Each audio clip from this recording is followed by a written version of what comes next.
What is going on, guys? Jack here and welcome back to another episode of the Portsmouth Career Mode series.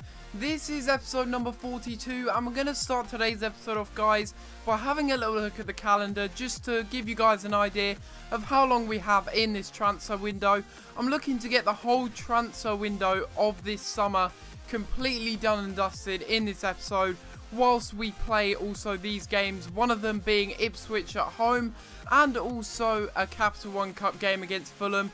So we'll be playing those two matches, and apart from that, we're just looking to get into the transfer action and maybe sell a couple of players and maybe bring a couple of free agents in. We'll just have to wait and see. So to start today's episode off, guys, I thought I'd go out and send my scouts out. I might actually hire another scout as well that's a little bit better and might find some better players. At the moment, I can't afford, I can't afford that guy, James Morris. He's way too expensive for me, but I am looking to get a bit of a better scout. But for now, I'm just going to send a Ben Tudgay out to England for, let's just send him out for 6 months and see what kind of players that he does come back with. Maybe we will be able to scout some really nice young players, and maybe they could be promoted for next season when we do get into the Barclays Premier League. We'll have to wait and see what kind of players he does come back with. For Lewis Marwood, I think I'm going to go and send him out to Scotland or maybe Northern Ireland. I think I'll send him out to the SPL just to see if he can find any good young Scottish players. I'll send him out once again for 6 months, and I'm just going to put the type to any because I'm not really looking for any specific position. Just any good youth players will do for me, and of course they will go straight into the senior team basically if they are good enough.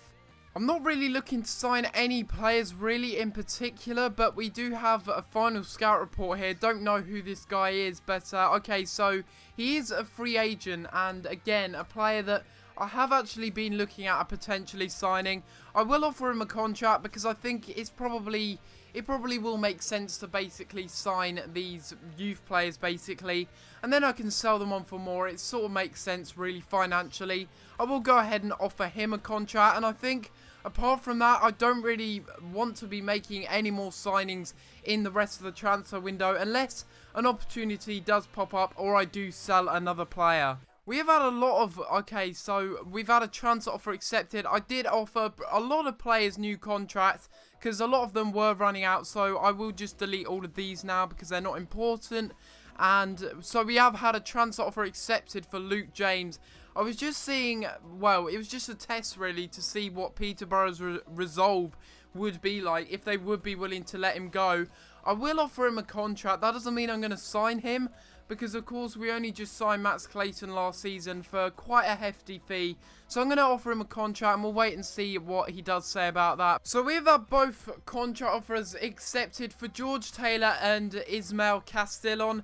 I will bring both of them into the club because we do lack a lot of youth players, and that will make our team a lot deeper, our squad a lot deeper, if that makes sense. So I will go ahead and sign them both up. They are good young players, and I think it would make a lot of sense if I do kind of broaden the amount of youth players that I do have in the squad. So we'll go ahead and sign George Taylor and of course Ismail Castillon, and we're going to have a little look at their stats right now. So it looks like we've actually found a bit of a gem here, and I'm actually very shocked. We picked this guy up on a free transfer as a free agent, and he is an exciting prospect. You guys were right. That comment, whoever commented saying I should get free agents, you are so right to get free agents, because look at this. I've got someone with exciting prospects as his status, which is brilliant, and I picked him up for free. That's just a bonus really, isn't it? So hopefully he will be a good player. He won't be playing too much this season, but I'm hoping that he does end up growing into a very good player for us. And once again, we've got 2 players now that have an exciting prospect on them. So it looks like I will actually be giving them some game time this season. I mean, George Taylor, he has got some pretty good stats there, hasn't he? Decent physical stats and very decent at passing. He kind of reminds me of Ledson, really. Quite a good passer of the ball and decent in other areas as well. But more importantly, he's an exciting prospect. So really, you guys were right about free agents, and I've just picked up 2 complete bargains. So we have a game here, guys, against Ipswich Town, and as you can see by the league table, after 2 games, we are on 4 points. So really, we're wanting to push ourselves up the table and hopefully get a win in this match against Ipswich Town here.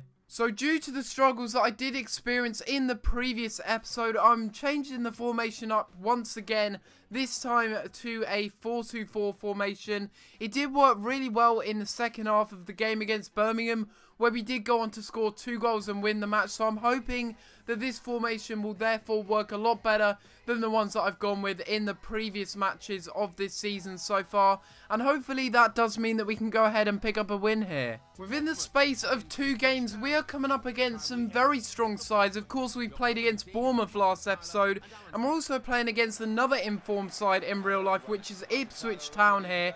Whether or not we'll be able to get a good result in this match remains to be seen as to how well we play in the match and how many chances that we do end up creating. Here we go, Jordan Ibe on the ball, passing it into Tartar. Tartar is way too fast for the defender there as he takes a shot, but it falls back to Berahino, and already in the 4th minute we have got a goal here.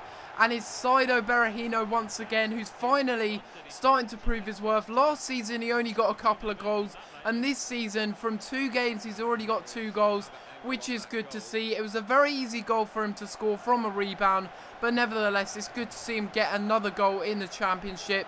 2 for him already, and maybe it's going to be a really good season for him. Although they're a good team in real life, they're not doing so well in the game at the moment. They're really not doing well. 2 draws in a row in their first matches, so hopefully that'll spur me on to a win here. Oh my god, I've got to be careful. I've got to be better in defending that. That could have easily been a goal there and an equaliser for Ipswich. Oh my god, silly again from the goal kick here, and McGoldrick has cut inside here and had a shot. Oh my god, you have to be kidding me. What on earth are you doing, Milosevic? That is the most ridiculous own goal I've ever seen, and it all stemmed from my silliness from a goal kick. And that is really ridiculous. We have got to get ourselves back in the match here. Berahino is on the ball. He's really in form at the moment, and he's doing well to get around all of the defenders here. Can he have a shot though and score it? Yes, he can. And oh my god, straight from kickoff we get the goal to put us back in front here. And it's 2-1 here in the 24th minute.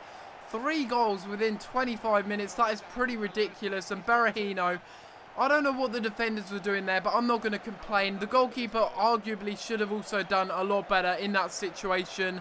But it's Berahino once again who gets the goal, his second one of the match, and we are back in front here.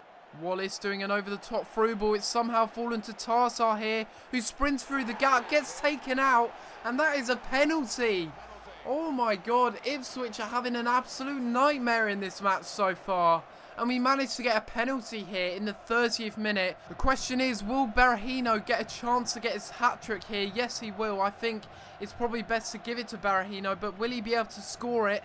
Let's go to the left as we always do. And that is a brilliant penalty. Right into the top corner. Even if the goalkeeper went the same way, there's no way he would have saved that. And Berahino, after 30 minutes, gets his hat-trick. That is unbelievable. And Ipswich's nightmare just continues here. They are really, really not doing well in this match, but I'm not complaining. Berahino gets his hat-trick, and that is his 4th goal already in the FL Championship. Well, there we go. We get another win here in the Championship. That's 2 in a row now. We beat Birmingham in the last episode, and we have also beaten, oh my god, look at Prosperi there. He's absolutely huge. I just had to point that out. He is really, really bulky, but we do beat Ipswich Town here, 3-1. Milosevic overall, despite scoring an own goal, had a good defensive performance in that match, but Saido Berahino stole the show with a hat-trick, and in the end we took our chances a lot better, and we put more of them on target, and of course we ended up scoring more goals, and we picked up the 3 points. So following that, we have a transfer offer for Ryan Woods here. I think it is it's a short-term loan. The reason I'm putting so many players on short-term loans is so that they basically come back and start growing again to their full potential, because Ryan Woods, he has about 80 potential, I think it is, so I'm going to send him out on a short-term loan. Hopefully he will start to grow when he does come back from his loan spell with Charlton. So here we go into transfer deadline day, guys, and I have to say I'm not really looking to do too much business in this window, And it looks like, okay, so the Portsmouth board are happy with my performances. I'm still not made my mind up over Luke James. I'm not really sure if I want to sign him or not, to be honest. He would add a little bit of a different striking option, being very, very strong and quite physical on the ball. So maybe I could go ahead and sign him. We've got some scout reports here of players. Sigurdsson, I don't even know why I was scouting him. But Musa Dembele, I was looking at him, possibly a young striker that I could sign maybe in January, but not at this moment in time. So really this transfer window, it's just about seeing if we get any offers for players rather than signing any players. Otherwise, well, I'm not really going to be signing anyone with the squad that I have. I mean, if I have a look at it now, I don't know. If I sell players, is it? Yeah, I think sell players. So I've got 38 out of 42 players in my roster. So really, I don't think there's any room for improvement or signing any players. I've looked at the free agents again. There's not really anyone special in there that I picked out and scouted. So I just don't think that we're going to be doing really too much on this deadline day. That is quite an interesting deal, actually. Manchester City have signed Mario Götze from Bayern Munich for 52 million. But we've got a transfer offer here for Ben Purrington. And it is a short-term loan. West Ham want to take him on loan. And I think I'm going to go ahead and accept that because I want this guy to grow as well as Ryan Woods. So I think I'll send him out on loan, even though he probably won't get too much game time at West Ham with the likes of, well, Aaron Cresswell and other players like Joey O'Brien. But I'll accept it anyway, and we'll hope that he does come back and starts to grow. More importantly, though, we have had a contract offer accepted for Luke James. And I think I'm going to bring him into the club because it would make a lot of sense. Although I'm paying a lot of money for him, I want a player that adds a little bit of a different dimension to the team. And I think that Luke James is that kind of player that will add a little bit of physicality as well as pace to the side up front. And hopefully he will be a good player for us. So let's go ahead and sign him. And we will take a little look at his stats. So although it's sad that Max Clayton has departed the club as part of this deal, I'm having a little look at Luke James and he does look pretty insane, I have to admit. Look at those physical stats. All of his physical stats are in the greens and dark greens, apart from his reactions. He's got good attack positioning, good finishing, and decent dribbling and ball control. He's 6 foot tall. He's got high medium work rates. He's got the flair trait, long shot taker trait. And overall, he's a pretty good player. And I'm very, very happy with that signing, I have to admit. And hopefully, he will be a player that actually starts to grow and isn't glitched.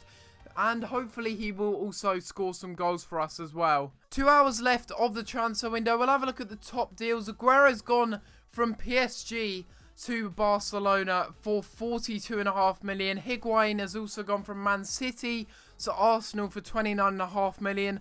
A lot of these players are getting around clubs quite quickly, aren't they, in this career mode? With Aguero going from Man City to PSG and now going to Barcelona. But that is the end of transfer deadline day, guys. We only signed one player, but really I wasn't going to be signing any players unless I did get any transfer offers for any players. This is going to be the end of the episode, guys. Hopefully you have enjoyed, and if you have enjoyed the video, please be sure to leave a like on the video and subscribe if you haven't already, as it really does help out my channel, guys, and it shows me that you are enjoying this series. But other than that, guys, I'm going to have to leave it there, and I'll see you next time for another video. Thanks for watching.